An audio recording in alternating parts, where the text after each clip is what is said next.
20 pesos per kilo na bigas mabibili na rin sa isang lugar sa Quezon City simula ngayong linggo. Patuloy naman ang pag-iikot ng NFA para matiyak ang magandang kalidad ng murang bigas. Si Vel Custodio sa sentro ng balita.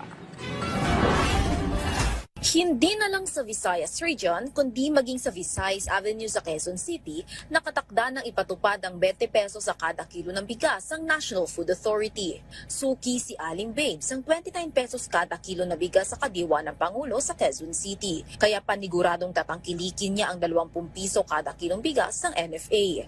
Mas maganda po siya kasi kumbaga yung ibabudget mo sa bigas, kahit pa paano may sa 10 kilos, di ba may 90 pesos ka na, may pang ulam ka na.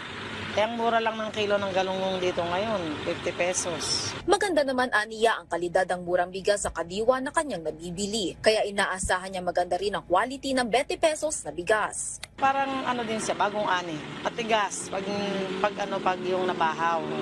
Pero pag hindi siya bahaw, masarap naman siya. Umiikot ang NFA para masuri ang kalidad ng NFA rice at maganda naman ang quality ng nasabing bigas base sa feedback. Nag-reposition na ang Department of Agriculture ng 600 sako ng NFA rice sa Cebu, kasunod ng pilot launching ng 20 pesos sa NFA rice sa Visayas simula sa Mayo. Batay kasi sa poverty incidence data ng Philippine Statistics Authority, nangunguna sa datos ang Region 7, 8 at ilang mga lalawigan sa Region 6. Kaya napili ng Kagawaran ng Agrikultura na unahin ang implementasyon ng pagbebenta ng 20 pisong NFA rice sa Visayas. Sasagutin ng DA, katuwang ang Food Terminal Incorporated o FTI at mga kasaling lokal na pamahalaan ang price difference sa pagitan ng presyo sa merkado at ng subsidized retail price.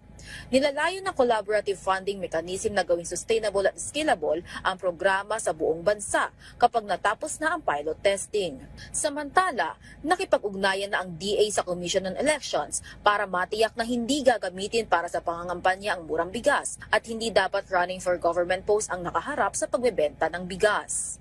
Vel Custodio para sa Pambansang TV sa Bagong Pilipinas.